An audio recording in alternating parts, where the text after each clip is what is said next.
2 বছর পর বাবার বাড়িতে ফিরে এসে আমি একদম কল্পনাও করতে পারিনি যে এমন কিছু ঘটবে। মায়ের অনুপস্থিতিতে আমরা 2 বোনই ছিলাম বাড়িতে। বাবা প্রতিদিন রাতে মদ্যপ অবস্থায় ফিরে আসতেন এবং ছোট বোনকে তার ঘরে নিয়ে যেতেন। এতদিন পর যখন আমি বাড়ি এলাম, তখন বাবার আচরণে কিছুটা পরিবর্তন দেখলাম। তিনি মদ খেয়ে আমাকে তার ঘরে নিয়ে যাওয়ার চেষ্টা করছিলেন, আর আমি কিছুই বুঝতে পারছিলাম না আসলে কি হচ্ছে। তিনি কোনো কথা না বলেই আমাকে তার ঘরে নিয়ে নিই। বন্ধুরা, আজকের গল্পটা অনেক বেশি স্পেশাল, তাই সবাই রেডি থাকো। দয়া করে গল্পগুলো ভালো লাগলে ভিডিওটি লাইক, শেয়ার এবং চ্যানেলটি সাবস্ক্রাইবই করো প্লিজ। আমি প্রিয়া, 2 বছরের দাম্পত্য জীবনের পর বাবার বাড়িতে এসেছি। আসার পেছনে বিশেষ কোনো কারণ ছিল না।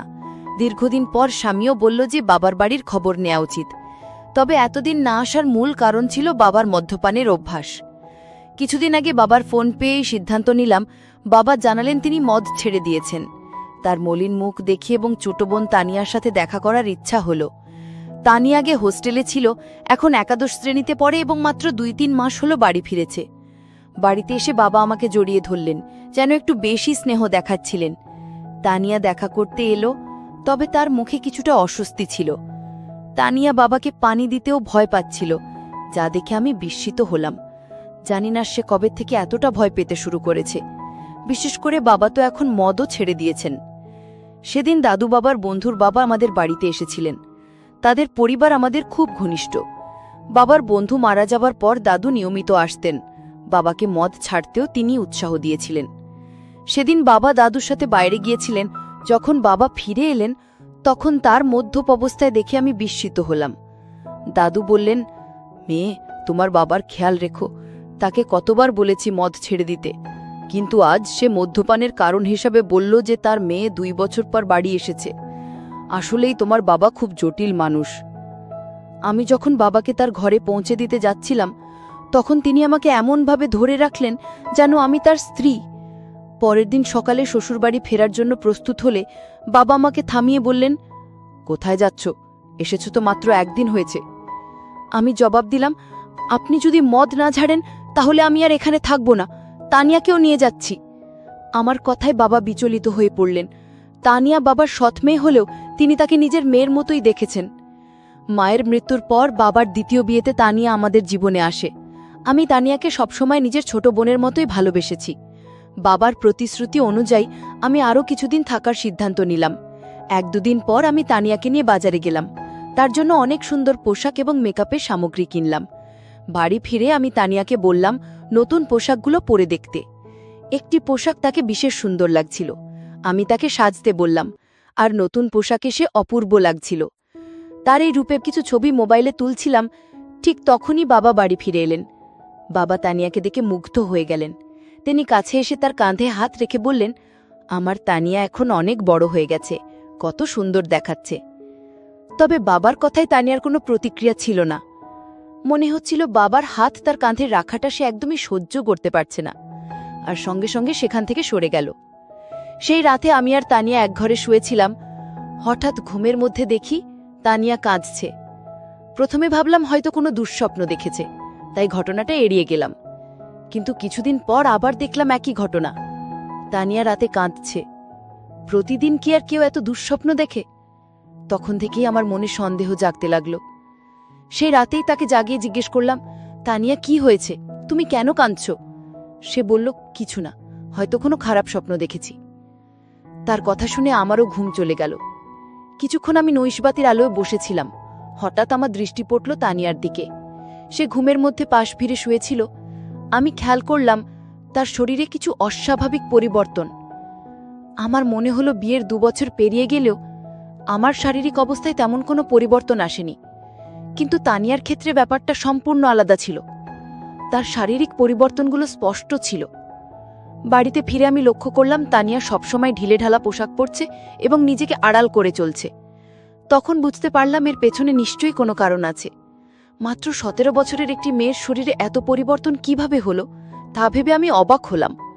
কৌতূহলী হয়ে আমি তার কলেজের কয়েকজন বন্ধুর সাথে কথা বলি এবং জানতে চেষ্টা করলাম তানিয়ার কি কোনো বিশেষ বন্ধু আছে। সবাই এক কথায় জানালো যে তানিয়া মোটেও সে ধরনের মেয়ে নয়, সে কখনোই দায়িত্বহীন ছিল না। তবে সমস্যা কোথায় তা আমার বুঝতে হবে।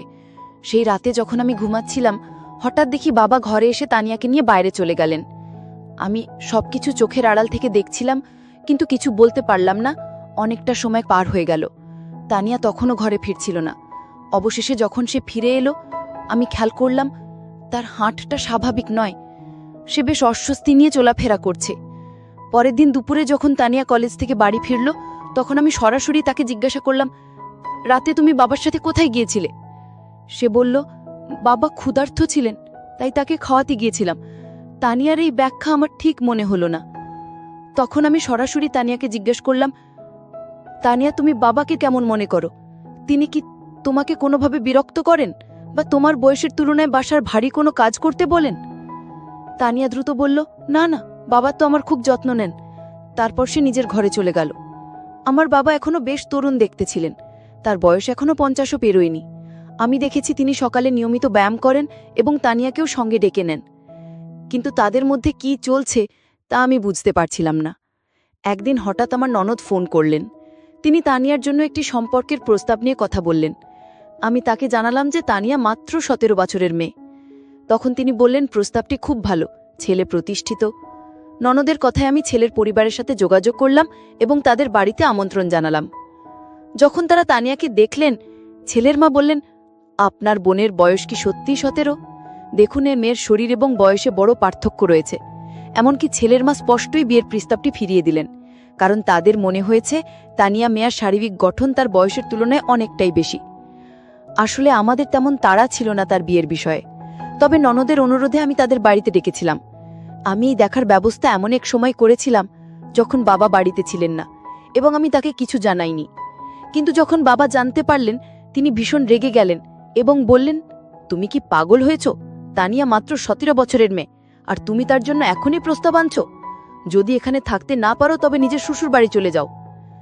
বাবার এই প্রতিক্রিয়ায় আমি হতবাক হয়ে গেলাম, কারণ এটা তো কেবল সাধারণ একটি দেখাশোনা ছিল, বিয়ে ঠিক করিনি। বাবার তানিয়ার প্রতি অতিরিক্ত মনোযোগ আমাকে চিন্তিত করছিল। যদিও আমি সরাসরি কিছু সন্দেহ করিনি, তবে তাদের আচরণ আমাকে ক্রমশ সন্দেহজনক লাগতে শুরু করেছিল। তানিয়াকে প্রায়ই বাবার পিছনে ঘুরতে দেখতাম। বাবা আমার সাথে এত রাগ করলেও আমি শ্বশুরবাড়ি যেতে চাচ্ছিলাম না। দাদাজি, যিনি আমাদের বাড়ির থেকে 2টি বাড়ি পরে থাকতেন, আমাদের মধ্যে এই সমস্যা লক্ষ্য করেছিলেন। তিনি বাবাকে বোঝানোর চেষ্টা করলেন যে মেয়ের সাথে এমনভাবে কথা বলা উচিত নয়, কিন্তু বাবা কারো কথা শোনার মতো অবস্থায় ছিলেন না এবং রেগে নিজের ঘরে চলে গেলেন। তার পেছনেই তানিয়া এক গ্লাস পানি নিয়ে ঘরে ঢুকে গেল, যেন বাবার প্রতি তার অতিরিক্ত খেয়াল ছিল।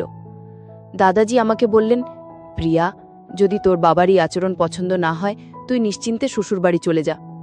আমি এখানে দুজনেরই খেয়াল রাখব, কোনো চিন্তা করিস না। দাদাজি খুব দায়িত্বশীল মানুষ ছিলেন এবং সবসময় আমাদের বাড়ির খেয়াল রাখতেন। 2 দিন পর আমি শ্বশুরবাড়ি চলে গেলাম। সেখানে পৌঁছে দেখি আমার ননদ আগে থেকেই এসেছে। সে বলল, প্রিয়া, আমি তোকে শুধু একটা পরামর্শই দিয়েছিলাম।